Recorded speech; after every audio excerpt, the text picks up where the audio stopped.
तो आज हम पढ़ेंगे सरफेस टेंशन। सरफेस टेंशन क्या होता है आपका?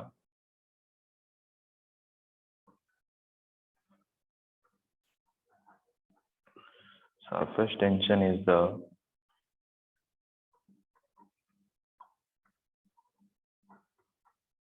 Property of liquid surface. ये लिक्विड सरफेस का एक प्रॉपर्टी होता है।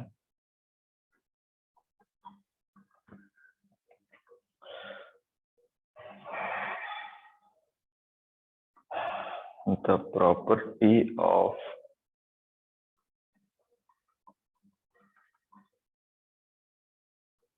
liquid surface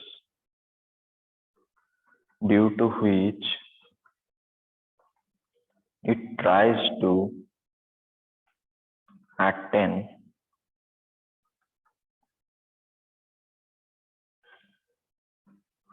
minimum surface area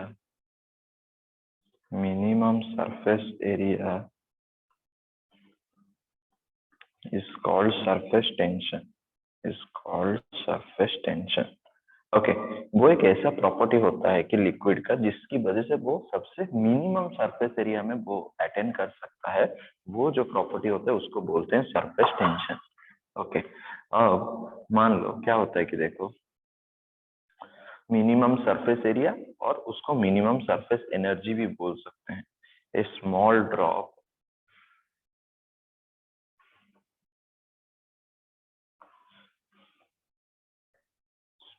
drop of liquid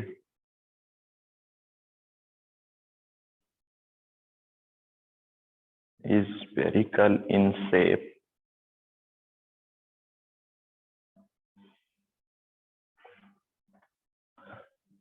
because for given volume sphere has minimum surface area.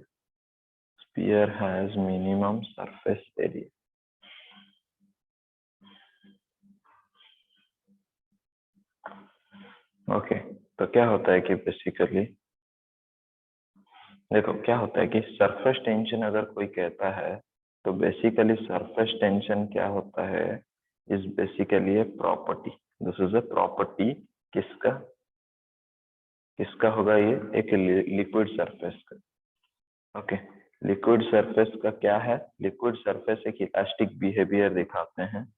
Okay elastic behaviour दिखाते हैं और वॉल्यूम अगर होता है आपका, ओके वॉल्यूम अगर गिवन होता है, ओके और वहां से क्या होता है कि वो वॉल्यूम मतलब कोई भी एक बॉडी जिसका वॉल्यूम होगा, cylindrical body, cubical body, spherical body, basically spherical हम मानते हैं। जो भी जितना भी ज्योमेट्रिकल बॉडी है उसका अगर सबसे मिनिमम सरफेस एरिया देखा जाएगा, जो भी जितने ज्योमेट्रिकल बॉडी है हम उस स्फीयर का होता है सबसे मिनिमम। तो मिनिमम सरफेस एरिया में वो अटेंड करना चाहता है। इसका मतलब जो भी लिक्विड के अंदर जाता है बॉडी उसको लिक्विड क्या करता है, उसको स्फेरिकल बनाना चाहता है। ओके मिनिमम सरफेस एरिया एक स्फीयर का होता है। ओके स्फीयर का होता है आपका minimum surface area. Okay clear हुआ? ये क्या होता है कि सरफेस टेंशन एक ऐसा प्रॉपर्टी है जब लिक्विड के अंदर कोई बॉडी जाता है तो वो बॉडी को सबसे मिनिमम सरफेस एरिया अटेंड करवाता है और सबसे हम ज्योमेट्रिकल फिगर में सबसे मिनिमम सरफेस एरिया स्फीयर का होता है। तो it tries to make the body spherical. Clear? Yes sir. Okay then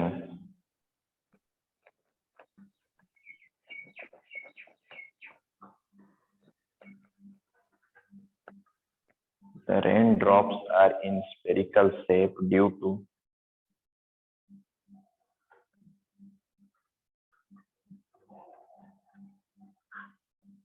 जो रेन ड्रॉप्स होते हैं वो स्फेरिकल क्यों होते हैं? चार ऑप्शंस आपके सामने हैं।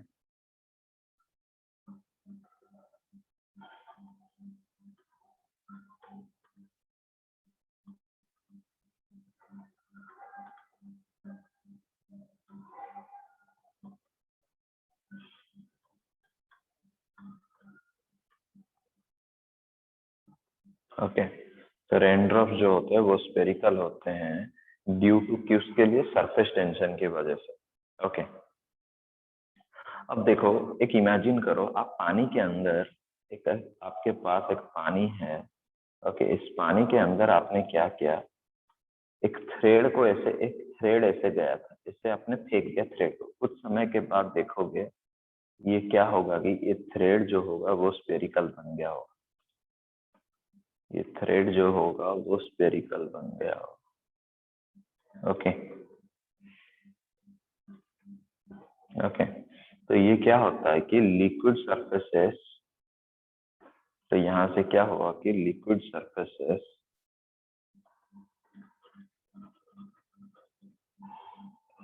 tries to be in minimum surface area। Okay, तो यहां से यहां तक क्या होगा, इस केस से यहां तक आने के लिए लूप क्या होगा, the loop has a tendency to expand. तो लूप एक्सपैंड हो जाएगा क्योंकि उसको स्फेरिकल बनना है, tendency to expand. Clear? Clear हुआ? Yes, sir.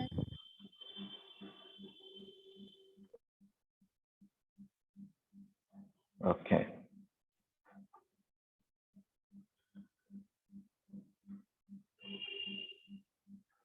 surface tension is numerically equal to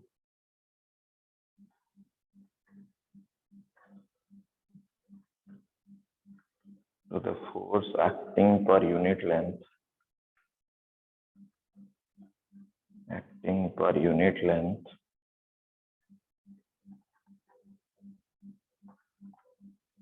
of a hypothetical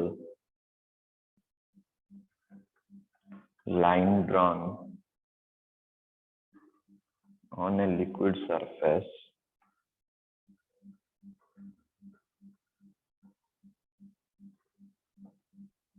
normal to it in either direction। मतलब क्या है, देखो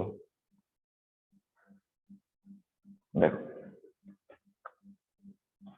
आपके अगर एक लिक्विड सरफेस जैसे है, उसके अंदर एक हाइपोथेटिकल लाइन ड्रॉ करेंगे। ओके, हाइपोथेटिकल लाइन जो होता है ए बी मान लो, इसको हम मार्जिन लाइन भी बोल सकते हैं। मार्जिन लाइन, उसके ऊपर जो फोर्स एक्ट कर रहा होगा, परपेंडिकुलर फोर्स, इस लाइन को जो परपेंडिकुलर फोर्स एक्ट कर रहा होगा, may be in both the directions. Okay, तो surface tension is numerically equal to force acting per unit length of a hypothetical line drawn on the liquid surface normal। Liquid के अंदर एक hypothetical line draw करेंगे, उसके ऊपर अगर force perpendicular act कर रहा है, तो लिक्विड सरफेस के ऊपर जो सरफेस टेंशन होता है, सरफेस टेंशन का वैल्यू क्या होगा, न्यूमेरिकल इक्वल एस और टी। कई कई किताब में एस लिखते हैं, कई कई किताब में टी भी लिखते हैं, तो दोनों सेम है। एस और T is equal to force by length, that is newton per metre. तो एफ इज इक्वल टू क्या होता है, टी एल और एस एल। फोर्स का वैल्यू यहाँ पे टी इंटू एल या एस इंटू एल होगा। क्लियर? Yes, sir. अब एक क्वेश्चन है,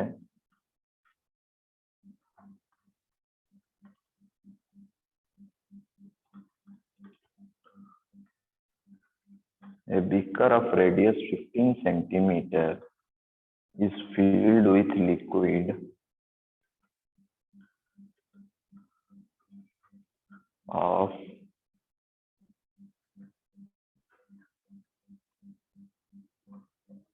surface tension 0.075 Newton per meter,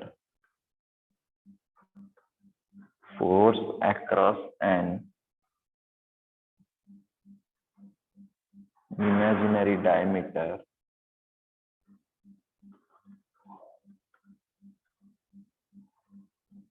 on the surface of liquid is dash।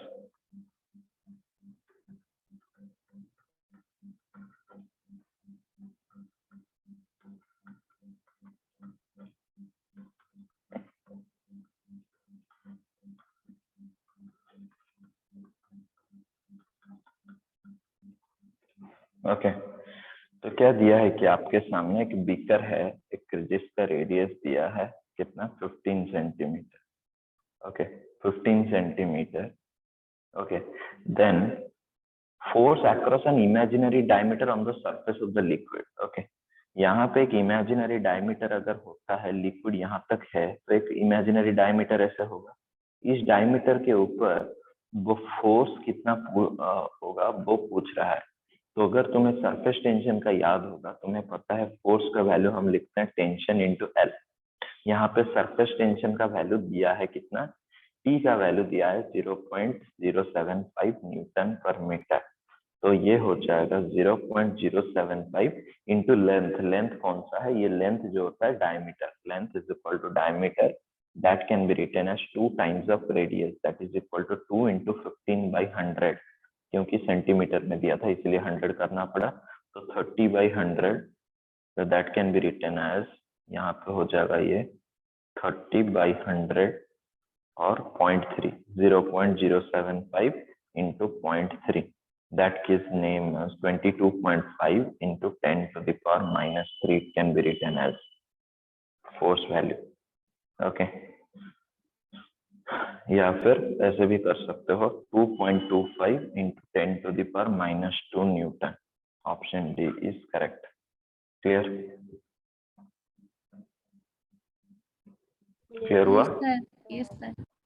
Okay, next question है, अब देखेंगे लिक्विड फिल्म।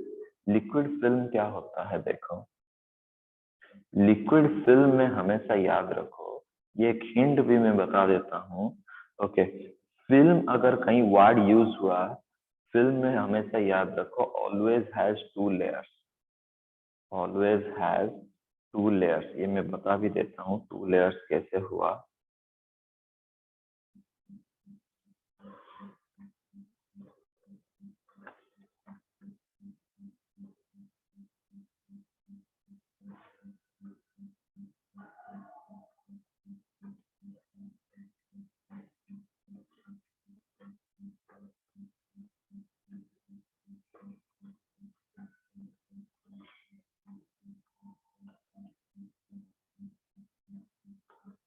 ओके, एक लेंथ एल है, तो यहाँ पे देखो ये एक स्लाइडिंग वेयर है। ये क्या है, sliding wire. Okay, sliding wire का मतलब देखो, यहाँ पे एक सरफेस, ये 3D में इमेजिन करो, एक सरफेस इधर होगा, एक सरफेस 2 लेयर्स है एक्चुअली। यहाँ पे हमें दिखाई देता है 1, लेकिन अंदर में जाओगे वो थिकनेस की वजह से वहां पे 2 लेयर्स होता है, इसलिए वो फिल्म जहां पे भी आपको दिखाई दे ये फिल्म वर्ड आ जाएगा। हमेशा आपके दिमाग में चलना चाहिए इसके पास 2 लेयर्स है। अगर इसका ये जो फोर्स यहाँ पे ऐड कर रहा है, तो फोर्स का वैल्यू क्या होगा, टी इंटू लेंथ। लेंथ की जगह 2 टाइम्स ऑफ लेंथ मुझे डालना पड़ेगा, क्योंकि यहाँ पे 2 लेयर्स है। ओके, ये लिक्विड फिल्म में हमेशा याद रखना 2 लेयर्स होते हैं। क्लियर? Yes sir. एक क्वेश्चन है इसके ऊपर,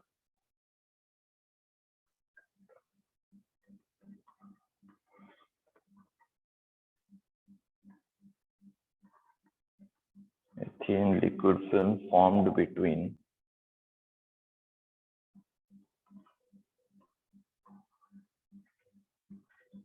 U-shaped wire and a light slider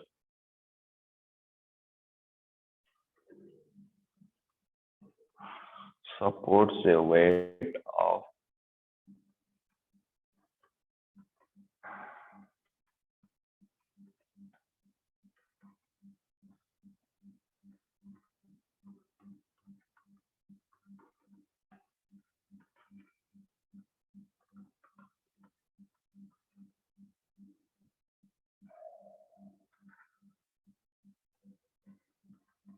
the length of the slider is 30 and its weight is negligible.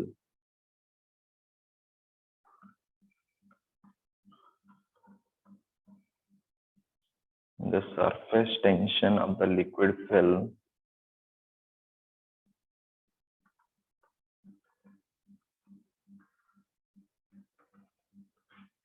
is dash.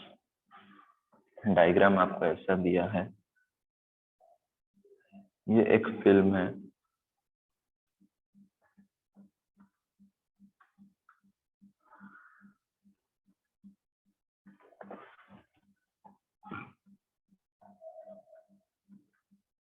Option sir 0.1 newton per metre, 0.05 newton per metre, option C is 0.025 newton per metre, option D is 0.0125 newton per metre.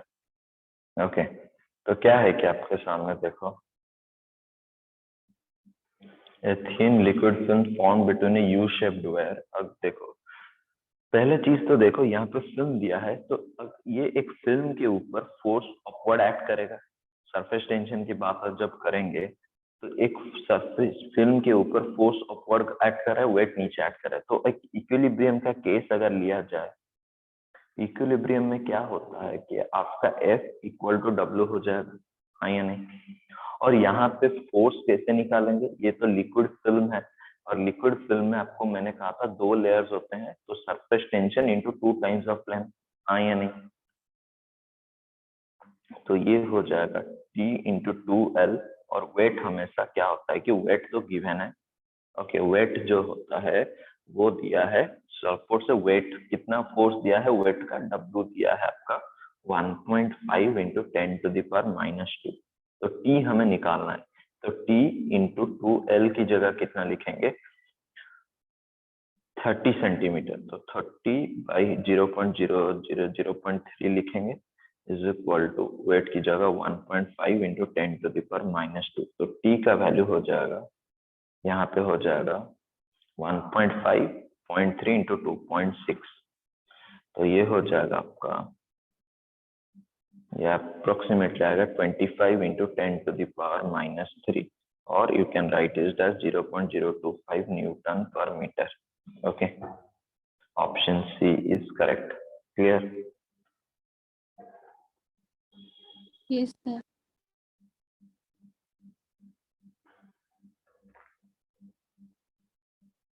Okay, अब देखेंगे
okay, अब देखेंगे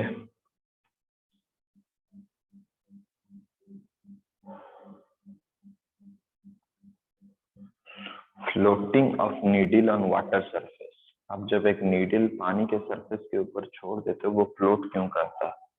floating of needle on water surface,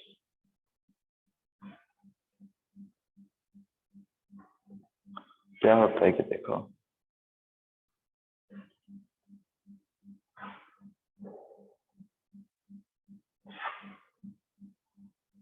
जब पानी के ऊपर ऐसा होता है, देखो ऐसे तुम पानी के ऊपर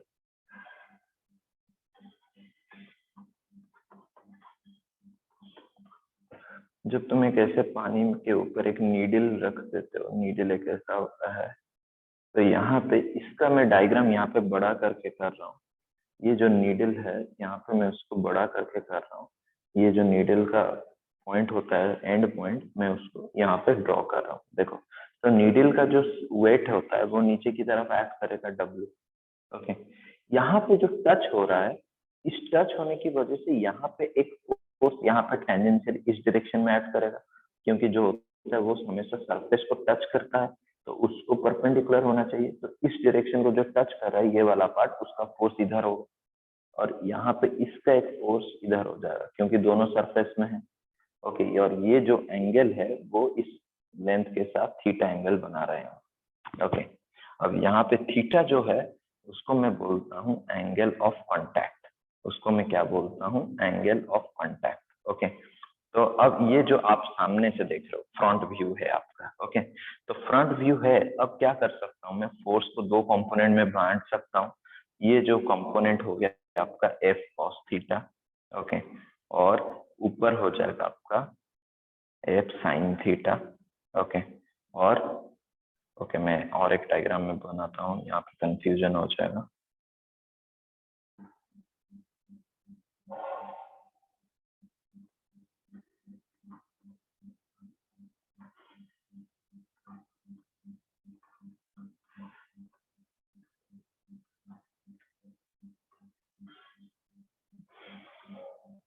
तो यहाँ से ये वेट था, ये जो फोर्स एफ था, यहाँ पे दो कंपोनेंट होगा एफ कॉस थीटा और ये हो जाएगा एफ साइन थीटा। ओके, और ये हो गया एफ, ये थीटा, ये हो गया आपका एफ कॉस थीटा और ये उधर हो जाएगा एफ साइन थीटा। ओके, तो ऑफ साइड क्या है? इतना ये एफ एफ साइन थीटा मिलकर 2f साइन थीटा में लिख सकता हूँ। तो मैं क्या, अगर इक्विलिब्रियम का केस देखा जाए, ये कैंसिल हो जाएगा। इक्विलिब्रियम में क्या रहेगा अपवर्ड डायरेक्शन में कि 2f sin theta must be equal to W। Okay, और फोर्स क्या होता है? Force is nothing but integration of, अगर एक यहाँ पे लेंथ वेरी कर रहा है तो T इंटू DL का इंटीग्रेशन, जो बाद में बन जाएगा T इंटू L। हाँ या नहीं? ओके, वाटर सरफेस में, वाटर लेयर में सिंगल एल दिया जाता है। फिल्म अगर दिया होगा तो 2 टाइम्स लोगे, लेकिन वाटर में सिंगल एल। तो 2f की जगह क्या लिख सकता हूँ? 2 into T L sine theta is equal to W। Clear हुआ यहाँ तक सबको?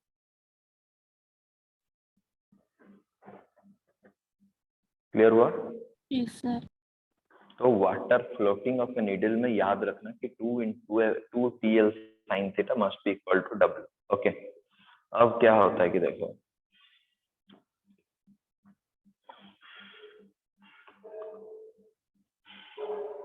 और फ्लोट इसकी वजह से करता है, it floats because of surface tension. It floats because of surface tension। okay, because of surface tension। clear? Yes sir. अब जब पानी से तुम निकाल रहे होगे, उस नीडल को जब तुम पानी से निकाल दो, ओके, लिफ्टिंग ऑफ नीडल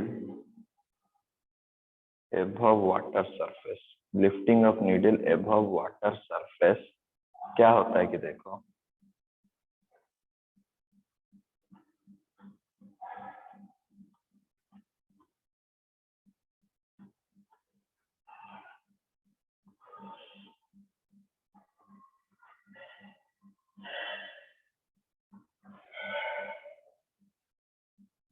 देखो नीडल को जब तुम ऊपर बाहर की तरफ लेके जा रहे होगे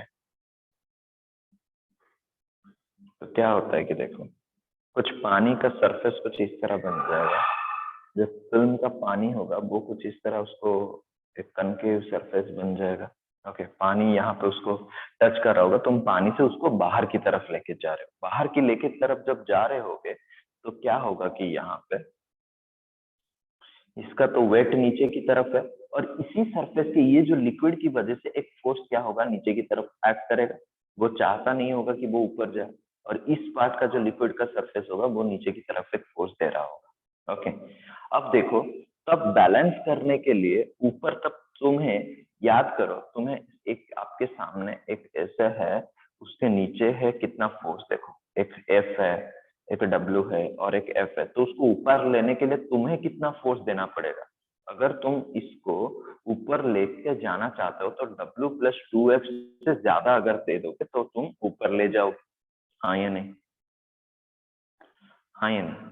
इसको नीचे की तरफ इतना फोर्स एक्ट कर रहा है, अगर तुम ऊपर को बैलेंस करना चाहते हो तो ऊपर कितना फोर्स दोगे? W plus 2F। लॉजिकल बात है।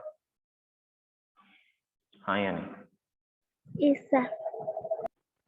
तो बस वही होता है। और एक हमेशा याद रखो, फोर्स जो होता है वो कैसे निकालेंगे, integration of T D L, जो बाद में टी इंटू एल बन जाएगा, क्योंकि वाटर सरफेस है तो एक ही लेयर होगा, T into L.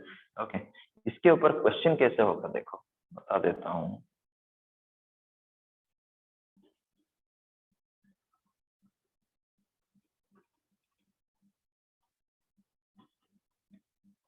The length of a needle floating on water is 2.5 centimeter.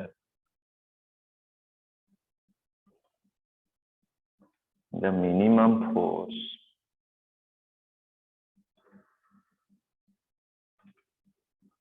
in addition to its weight needed to lift the needle above the surface of water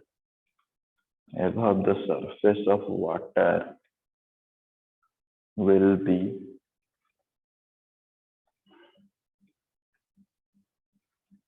surface tension of water is 0.072 Newton per meter.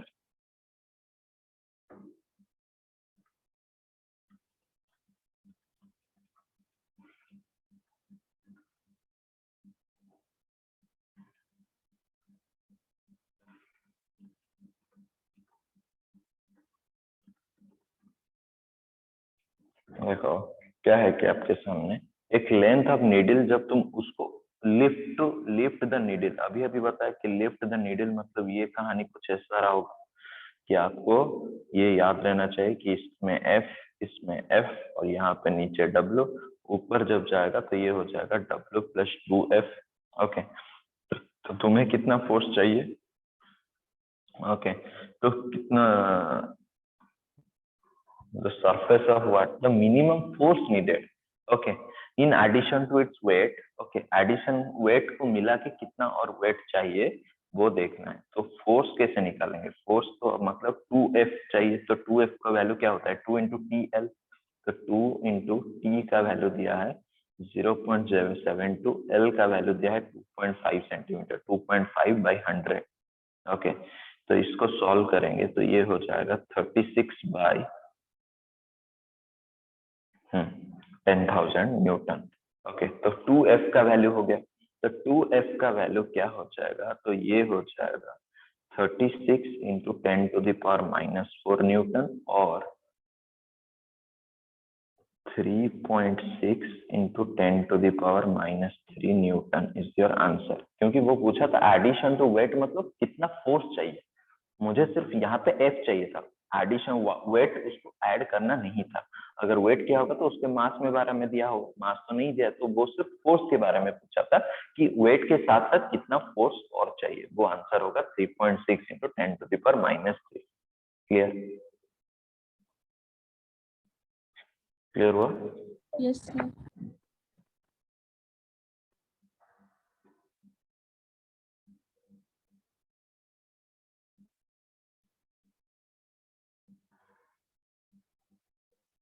Okay, next question है,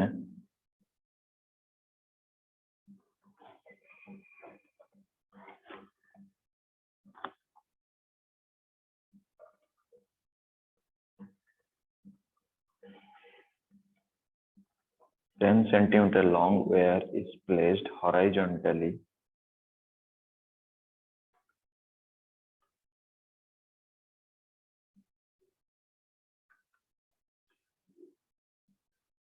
on the surface of water and is gently pulled up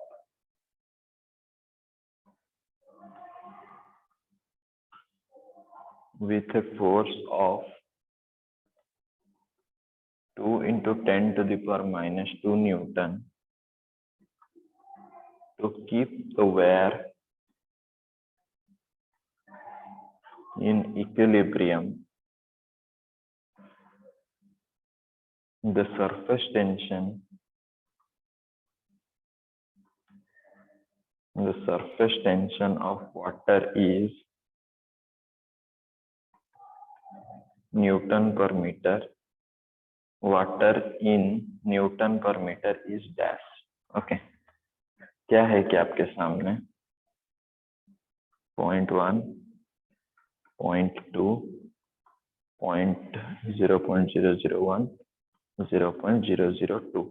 okay, तो क्या है कि आपके सामने कि एक 10 centimetre long where है, is placed horizontally on the surface of the water and is gently pulled up.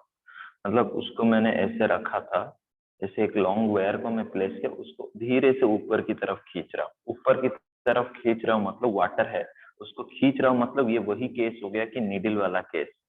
तो ये नीडल वाला केस हो गया क्योंकि ऊपर तुम खींच रहे हो। ओके, और यहाँ पे नीचे की तरफ एफ है, यहाँ पे भी एफ है और उसका वेट भी लगेगा।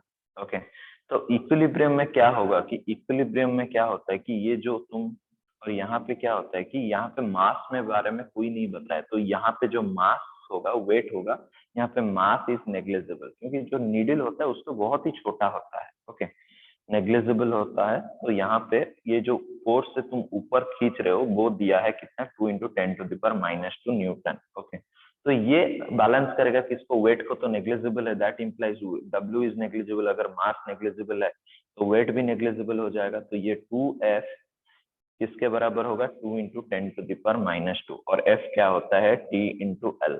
तो क्या हो जाएगा, 2TL is equal to 2 × 10⁻²। 2 2 cancel, तो L का वैल्यू दिया है 10 सेंटीमीटर। तो L का वैल्यू दिया है 10 सेंटीमीटर।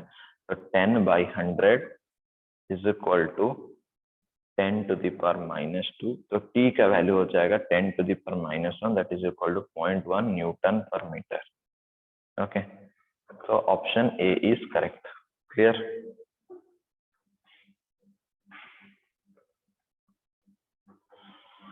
Clear हुआ?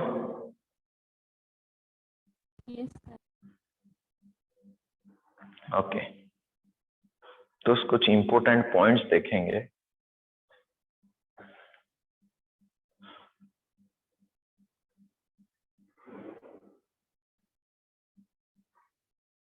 एक मिनट रुको।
इंपॉर्टेंट पॉइंट्स क्या है कि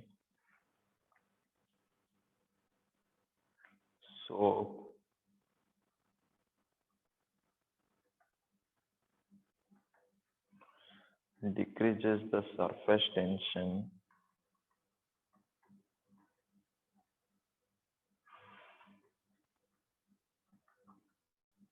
of water. ओके, तो क्या होता है कि सोप क्या करता है, सरफेस टेंशन डिक्रीज कर देता है। ऐसा होने से क्या होता है कि देखो, which helps soap water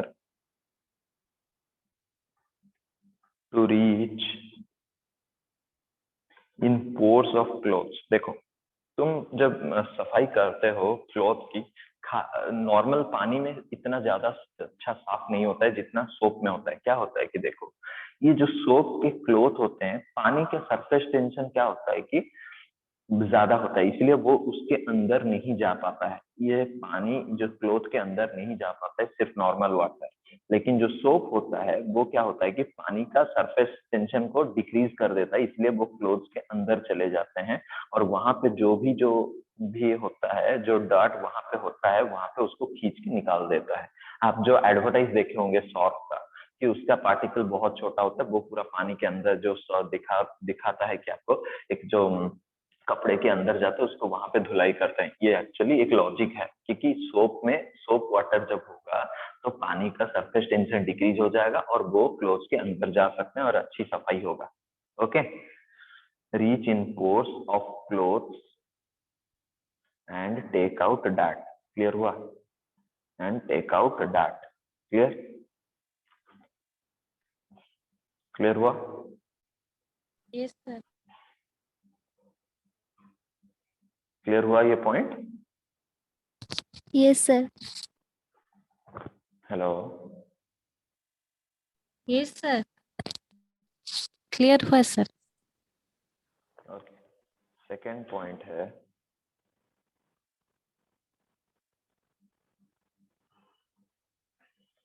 surface tension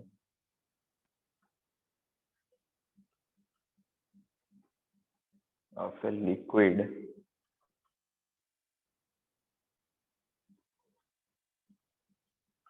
decreases with rise in temperature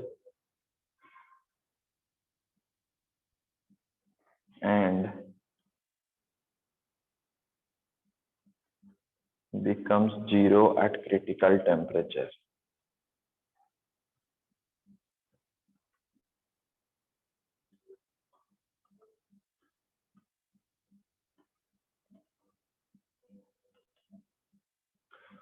अब क्या होता है कि that is why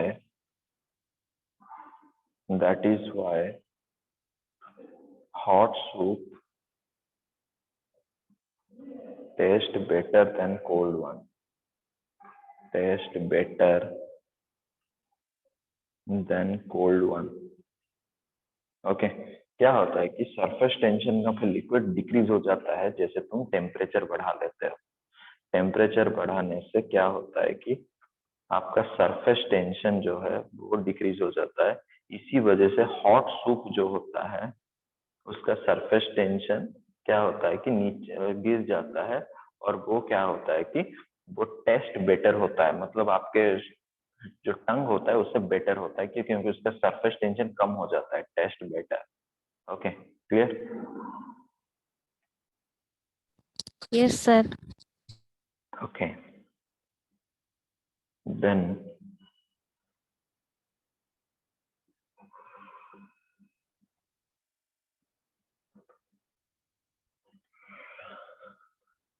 थर्ड हो गया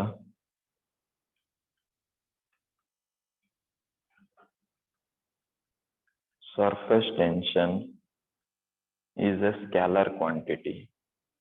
Is a scalar quantity. Is a scalar quantity. However,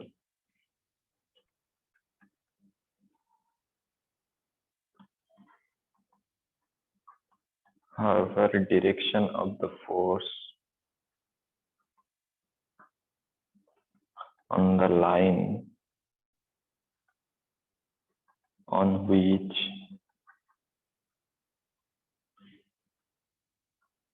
it is calculated can be known. भले ही हम फोर्स से डील कर रहे हैं, लेकिन फोर्स ऑन द लाइन हम कैलकुलेट कर रहे हैं। ये एक जो क्वांटिटी जो बनता है force by length surface tension, वो एक क्या होता है, एक स्केलर क्वांटिटी होता है। ओके, फोर्स एक वेक्टर होता है, भले ही एक वेक्टर होता है, लेकिन ये जो होता है टेंशन जो होता है सरफेस टेंशन क्या होता है कि वो एक स्केलर होता है। ओके, भले ही हमें क्या होता है कि ये फोर्स वेक्टर होता है, लेकिन हम जो सरफेस टेंशन हमें मिलता है वो एक स्केलर क्वांटिटी होता है। ओके, और यहाँ पे फोर्थ पॉइंट हो गया, it depends on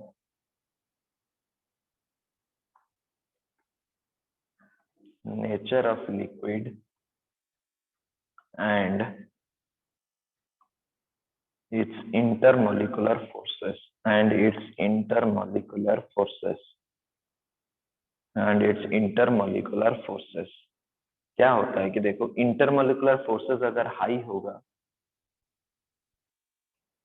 intermolecular forces अगर हाई होता है, दैट इम्प्लाइज सरफेस टेंशन भी हाई होगा। ओके, अब it depends on impurities added to a liquid. It depends on impurities added to a liquid. Okay, it depends on impurities added to a liquid.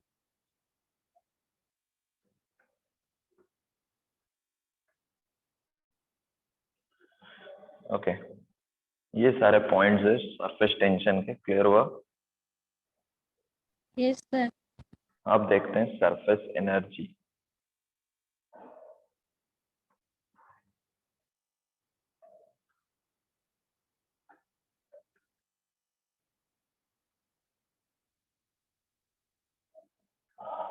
Surface energy क्या होता है कि ये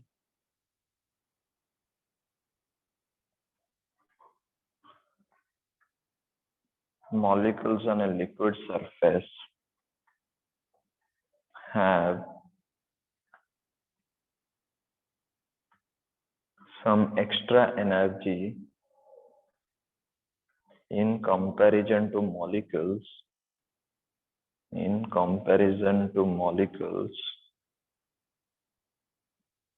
in the interior. Okay, जो surface में होते हैं उनका एनर्जी ज्यादा होता है और जिस than the inside molecules. Okay, a liquid thus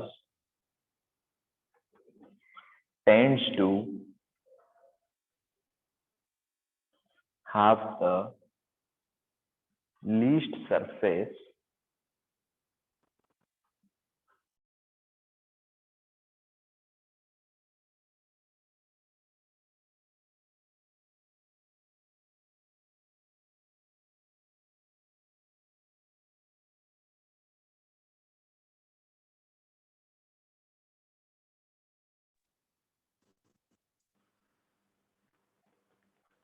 the least surface least surface क्यों होना चाहता है? ताकि मिनिमम एनर्जी हो जाए। Least surface to have minimum energy and most stability. Okay, तुम्हें पता है वर्क पर एनर्जी में जिसका क्या होता है कि एनर्जी मिनिमम जब होता है स्टेबिलिटी तब आता है। ओके, मिनिमम एनर्जी में सरफेस एनर्जी जब मिनिमम हो जाता है तभी जाके बॉडी स्टेबिलिटी अटेंड करता है, और स्टेबिलिटी तभी अटेंड होगा जब एनर्जी मिनिमम होगा। तो यहाँ पे क्या होता है कि बेसिकली मैंने कहा जो लिक्विड सरफेस होता है, molecules on liquid surface have extra energy in comparison to molecules in the interior. Okay, जो सरफेस में होता है, जो लिक्विड के सरफेस में, देखो मैं डायग्राम करके समझा देता हूँ।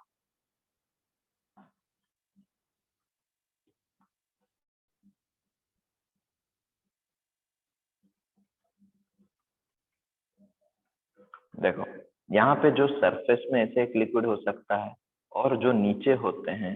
ओके, तो इनके ऊपर क्या होता है बेसिकली, देखो इसके ऊपर सरफेस टेंशन जो एक्ट करेगा ये कुछ इस वो अपवर्ड सरफेस में नहीं लेगा, तो जहां पे लिक्विड है उसी में सरफेस टेंशन एक्ट करेगा, और यहाँ पे क्या होगा कि हर डायरेक्शन में उसका सरफेस टेंशन एक्ट करेगा। ओके, हर डायरेक्शन में, यहाँ पे जहां जितना पोर्शन लिक्विड में है उसी पोर्शन पे ये एक्ट करेगा। ओके, तो ये जो बोल रहा है जो नीचे है, अब देखो ओके, यहाँ पे अगर एनर्जी हुआ, यहाँ पे देखो ये माइनस में होता है, यहाँ पे एनर्जी माइनस यू है और यहाँ पे होगा माइनस यू बाई टू। अगर नेगेटिवली कंपेयर करोगे तो कौन सा ज्यादा है? Minus U by two is greater than minus you, क्योंकि नेगेटिव है, तो ये वाला एनर्जी ज्यादा है सरफेस में, और जो पूरा पानी के अंदर है उसका एनर्जी कम है। क्लियर हुआ ये बात? अब ये नेगेटिव क्यों हुआ एनर्जी वो भी बताता हूँ। अगर मैं ओरिजिन यहाँ पे सेट करता हूँ तो तुम नीचे जा रहे हो। ओके, ये भी ऑलरेडी नीचे है, कितना हाफ नीचे है, इसलिए उसका एनर्जी माइनस है, क्योंकि मैं ओरिजिन से नीचे की तरफ जा रहा हूँ इसलिए वो नेगेटिव हो रहा है। क्लियर हुआ ये बात? तो ये वाला एनर्जी ज्यादा है than this, minus U by two is greater than minus U. तो यहाँ पे जो सरफेस में होता है लिक्विड, उनका एनर्जी ज्यादा होता है देन द इंटीरियर। वही बात बता रहा है। ऐसा क्यों हुआ? जो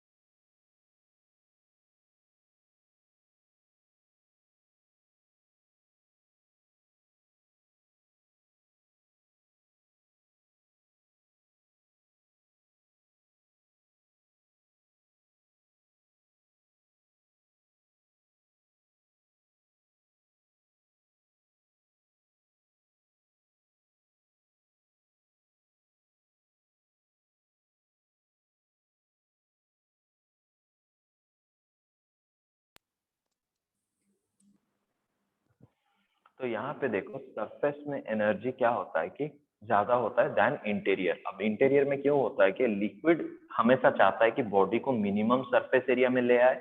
मिनिमम सरफेस एरिया में लाने से क्या होता है कि एनर्जी उसका मिनिमम हो जाएगा, और एनर्जी मिनिमम होने से वो स्टेबिलिटी गेन कर जाएगा। क्लियर हुआ? और जब पानी के ऊपर रहेगा कोई भी बॉडी, उसका एनर्जी क्या होता है कि वो जीरो हो जाएगा। ये पूरा जीरो होता है सरफेस में, पानी के अंदर जाएगा तो नेगेटिव हो। क्लियर? Yes, sir. अब intermolecular forces of attraction,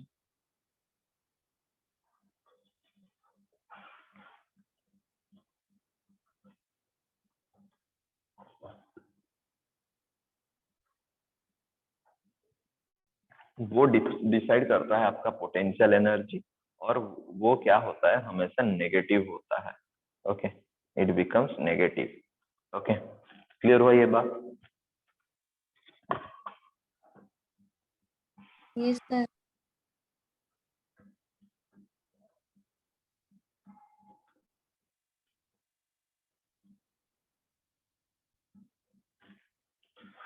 okay, तो यहाँ पे क्या होता है कि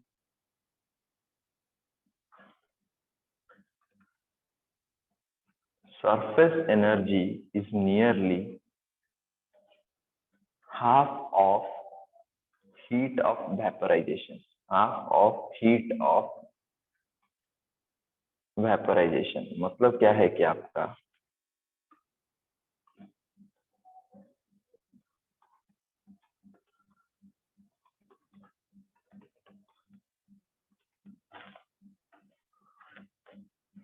देखो, ये एक लिक्विड के अंदर है और यहाँ पे एक सरफेस के थोड़ा सा नीचे है पानी के, तो इसके ऊपर सरफेस टेंशन क्या होगा?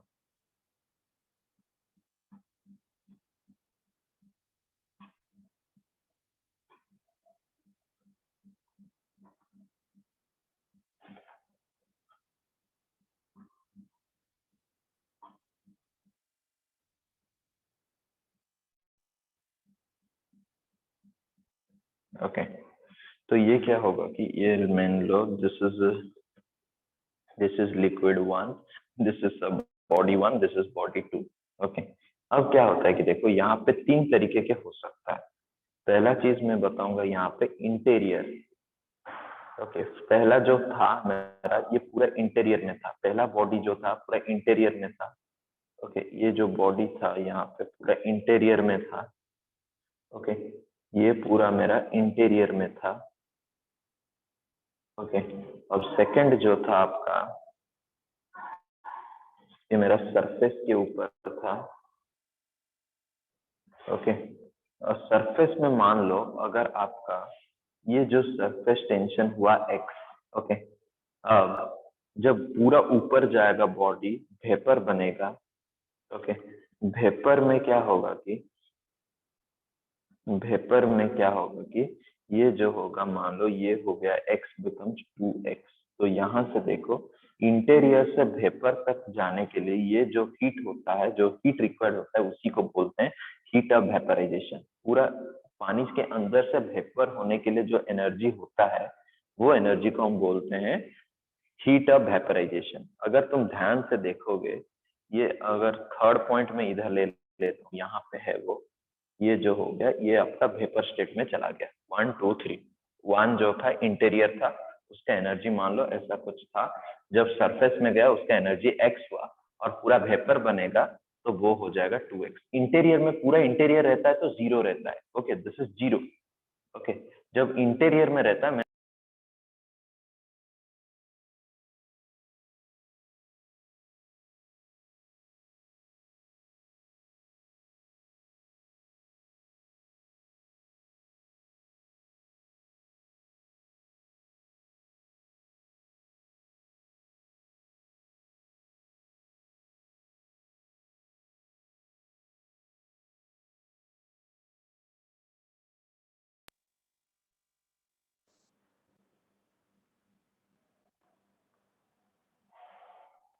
ओके, तो ये हो जाएगा heat of vaporisation.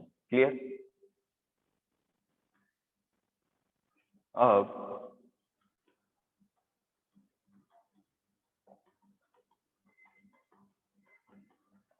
Surface energy and surface tension के बीच क्या रिलेशन होता है देखो।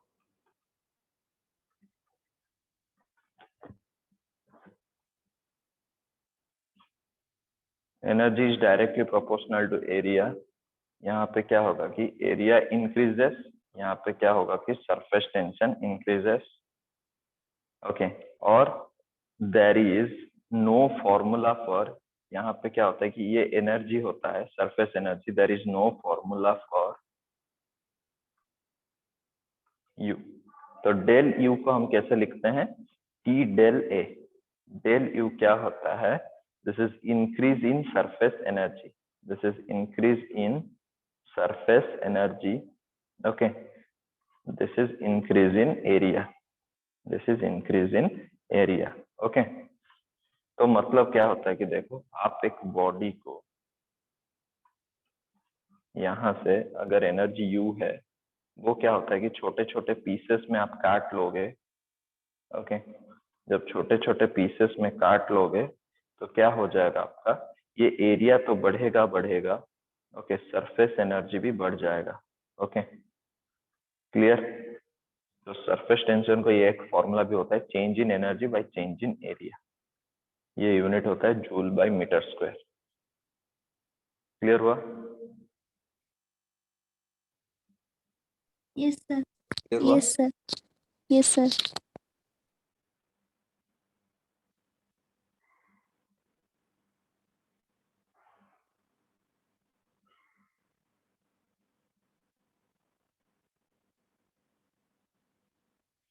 ओके, एक लिक्विड फिल्म होता है, जब मैंने कहा था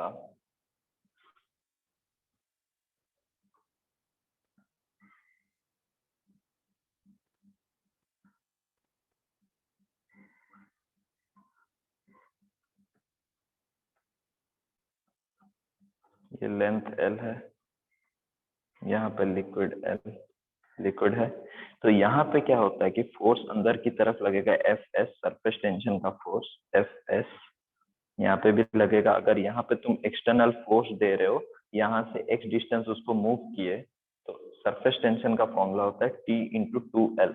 क्योंकि ये लिक्विड फिल्म है, फिल्म में मैंने कहा था 2 लेयर्स होते हैं। ओके, तो वर्क डन क्या होता है, W external is equal to F external into displacement. F external किसके बराबर होगा? F external is equal to surface tension के बराबर होगा, तो Fs इंटू एक्स, तो ये हो जाएगा T into 2L into x, that can be written as T into 2LX। तो ये हो जाएगा आपका टोटल चेंज इन एरिया के बराबर होता है। तो ये जो होता है टोटल चेंज इन एरिया के बराबर होता है सरफेस टेंशन। तो यहाँ से मैं लिख सकता हूँ the work done is stored as energy that is equal to T into delta A. Clear हुआ? ओके, क्लियर हुआ यहाँ तक? Yes, sir. तो यहाँ से हमने मेजर पोर्शंस खत्म कर लिए हैं। तो इसके ऊपर न्यूमेरिकल्स हम क्या करेंगे, जो भी है सरफेस टेंशन के ऊपर जो न्यूमेरिकल्स है हम नेक्स्ट क्लास में करेंगे। क्लियर हुआ? Yes, sir. ओके, ये फॉर्मूलाज याद रख लेना। Okay, thank you. Thank you, sir.